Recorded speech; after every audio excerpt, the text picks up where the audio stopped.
சீராக்கின் ஞானம் அதிகாரம் 42. பின் வருபவை பற்றி நாணம் கொள்ளாதே. மனிதருக்கு மட்டுமீறிய மதிப்பு அளிப்பதால் பாவம் செய்யாதே.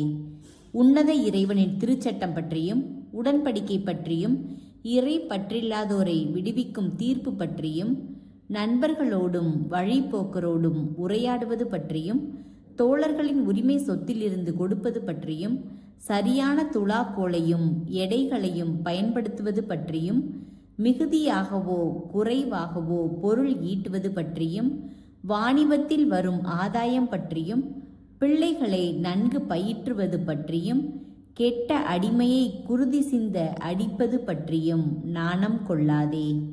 கெட்ட மனைவியை காவலில் வைத்திருப்பது நல்லது. பலர் இருக்கும் இடத்தில் பொருள்களை பூட்டி வை. எதை கொடுத்தாலும் கணக்கிட்டு நிறுத்து கொடு.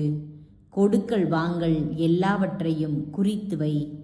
அறிவிலிகளையும் மூடர்களையும் கூடா ஒழுக்கத்தில் ஈடுபட்டு குற்றம் புரியும் முதியோரையும் கண்டித்து திருத்துவது பற்றி நாணம் கொள்ளாதே.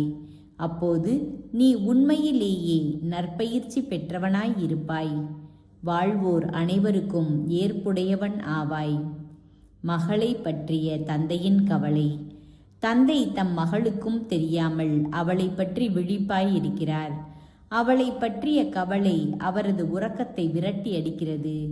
இளமையிலே அவளுக்கு திருமணம் ஆகாமல் போய்விடுமோ எனவும் திருமணமான பின் அவள் வெறுக்கப்படுவாளோ எனவும் அவர் கவலைப்படுகிறார்.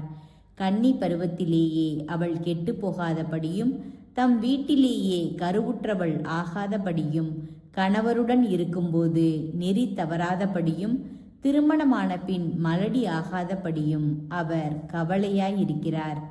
அடக்கமற்ற மகள் மேல் கண்ணும் கருத்துமாய் இரு.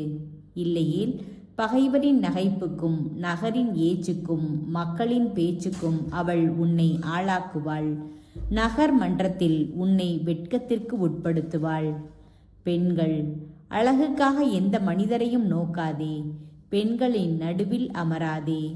ஆடையிலிருந்து அந்து பூச்சி தோன்றுகிறது. பெண்ணிடமிருந்தே பெண்ணின் ஒழுக்கக்கேடு வருகிறது.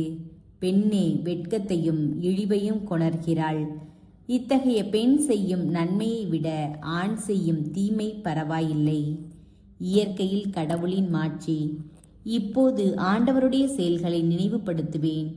நான் கண்டவற்றை எடுத்துரைப்பேன்.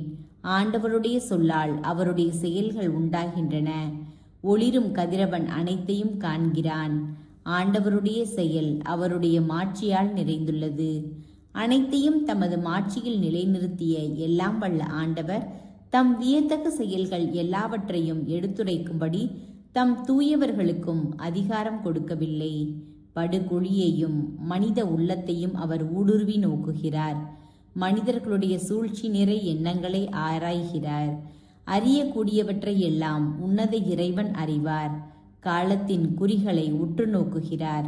நிகழ்ந்தவற்றையும் இனி நிகழ்விருப்பவற்றையும் அவர் தெரியப்படுத்துகிறார். மறைந்திருப்பவற்றின் தடயத்தை வெளிப்படுத்துகிறார். எவ்வகை எண்ணமும் அவருக்கு தெரியாமல் இருப்பதில்லை. ஒரு சொல் கூட அவருக்கு மறைந்திருப்பதில்லை. அவர் தமது ஞானத்தின் அரும்பெரும் செயல்களை ஒழுங்குபடுத்தியுள்ளார்.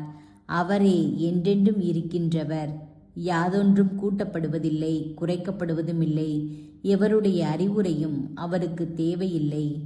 அவருடைய செயல்கள் அனைத்தும் எத்துணை விரும்பத்தக்கவை, பார்ப்பதற்கு எத்துணை பளபளப்பானவை. இவையெல்லாம் உயிரோடு இருக்கின்றன. எல்லா தேவைகளுக்காகவும் என்றும் நிலைத்திருக்கின்றன. எல்லாம் அடிபணிகின்றன. எல்லாம் இரட்டையாய் உள்ளன. ஒன்று மற்றொன்றுக்கு எதிராயிருக்கிறது. யாதொன்றையும் அவர் குறைபட செய்யவில்லை. ஒன்று மற்றொன்றின் நன்மையை நிறைவு செய்கிறது. அவருடைய மாட்சியை நிறைவாக காண்பவர் எவர்?